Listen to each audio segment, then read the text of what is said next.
Nimekuja katika ziara hii kuja kukagua hii kinachoitwa facilities, kwa maana ya vitu ambavyo vitasaidia na kuwezesha kinachoitwa mashindano ya AFCON yaweze kuwa kweli.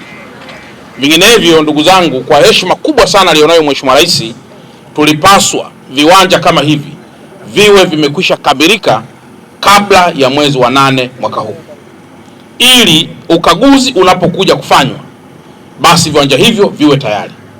Mkandarasi wetu amesema hapa kwamba anayo miradi karibu mitatu kwa hapa Dar es Salaam.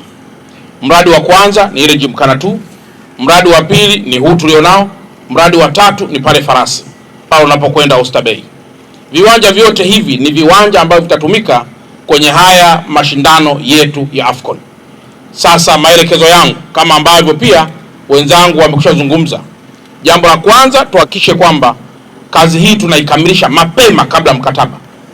Na tukisema mapema kabla mkataba, tunafahamu kwamba tumepewa heshima hii tukiwa bado hatujafanya maandalizi haya.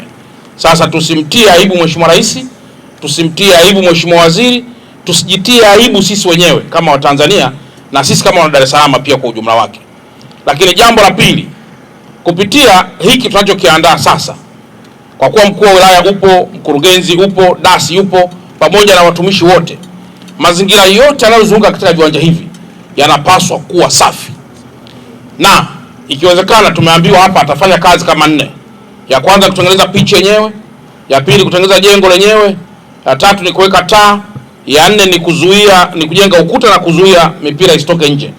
Sasa na sisi katika jiji la Dar es Salaam, na haya ni maelekezo kwa wakuu wa wilaya wote, wakurugenzi wote, kwamba sasa tunapaswa tujielekeze kwenye kuhakikisha mji wetu unakuwa na mwanga, kwa maana kwamba mji wetu usiwe giza. Kwa hiyo investment yetu ya sasa na budget zetu, na hasa pia zinazokuja katika mwaka mpya wa fedha, tujielekeze kwenye matumizi yanayohusiana pia na AFCON. Lakini na jambo la tatu muhimu ni awareness kwa wananchi na namna kuzitumia fursa za AFCON, kwa maana kwamba unarejesha mashindano ya kimataifa au ya Afrika kwenye local content, kwamba namna gani wananchi wetu waliopo hapa na katika mikoa mingine pia wanaweza kubadili mashindano haya zikawa fursa za kiuchumi kwao. Sasa hii ni awareness, na ambayo jambo hili tutapaswa tukae sasa na wataalamu wa jiji, tukae na watendaji wote katika mitaa yetu na katika kata zetu, tukae na wafanyabiashara na wadau wa private sector wengine, ili tuweze kuwaeleza fursa hii na namna tunavyopaswa kujipanga ili mambo yaweze kuwa kweli. Ni lazima halmashauri ya jiji la Ilala na halmashauri ya Kinondoni, hakuna namna, na halmashauri ya Kigamboni lazima kukaa kushirikiana ili kujua ni wapi hata akitaka kununua mshikaki anaweza kupata chakula hicho. Hiyo ndio tunaita gastronomy tourism. Gastronomy tourism manake ni ule utalii chakula ambao mtu atakiamua mahali anatembea anaweza kununua, pawe pana jambo la namna hiyo. Kwa michezo vis-a-vis utalii, michezo vis-a-vis beautification for our city, michezo vis-a-vis masuala ya ulinzi na usalama, na michezo vis-a-vis na masuala mengineyo ambayo ya mkandarasi. Na kwa kuwa wizara mpo, msimamieni mkandarasi ili aweze kumaliza kazi hiyo haraka. Tunayo bahati kwamba mkandarasi anayefanya miradi hiyo ni mmoja, lakini tunayo bahati mbaya itakapotokea ni mzetu. Si kama mnaelewa mpaka hapo? Tutakuwa very lucky huyu akifanya kazi hiyo kwa haraka, lakini tutalia sana huyu akifanya kazi hizo taratibu, kwa maana kwamba tumempatia mtu mmoja ili pia kazi iwe na faida, tusiwe tena tunahangaika kwenda huku na huku na huku. Kwa hiyo niwaombe sana msimamie, you have all our support, sisi kama halmashauri na sisi kama mkoa, kuhakikisha kwamba mambo haya yote yanafanyika.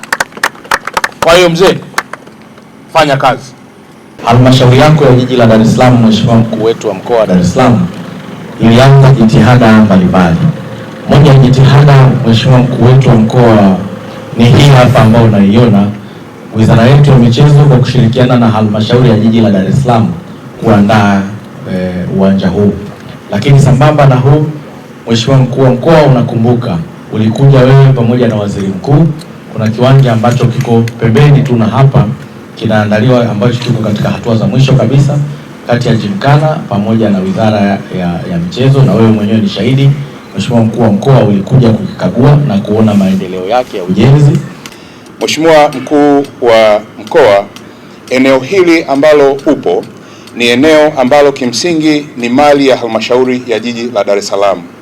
Kwa hiyo tafsiri yake ni kwamba eneo hili ni sehemu ya mchango muhimu kuelekea mashindano hayo, na mchakato wote wa mashirikiano kati ya Wizara ya Michezo na halmashauri ya jiji la Dar es Salaam ilienda vizuri, na sasa tuko hatua za mwisho kwa maana ya internal arrangement, taratibu zetu za ndani. Mujibu wa mkataba inatakiwa aikamilishe mwezi wa 3 mwaka kesho, lakini kutokana na ratiba ya michezo ya AFCON na deadline za CAF, ukaguzi unatarajia kufanyika mwezi wa 8. Kwa hiyo tumekaa sisi na mkandarasi kwamba angalau kufika mwezi wa 8 au 80% hadi 90 huko, na yeye anatuandalia hiyo crash program ya kutekeleza mradi huu ambao tunatarajia mpaka mwezi wa 8 kazi hii itakuwa imefikia sehemu nzuri. Kwa sasa iko 9%. Kwa mujibu wa mkataba, mkandarasi alitakiwa kuanza kazi baada ya kulipwa advance payment. Kwa hiyo tulimlipa mwezi wa 3, ndio maana anataja kwamba anatarajia kumaliza mwezi wa 3 mwaka kesho.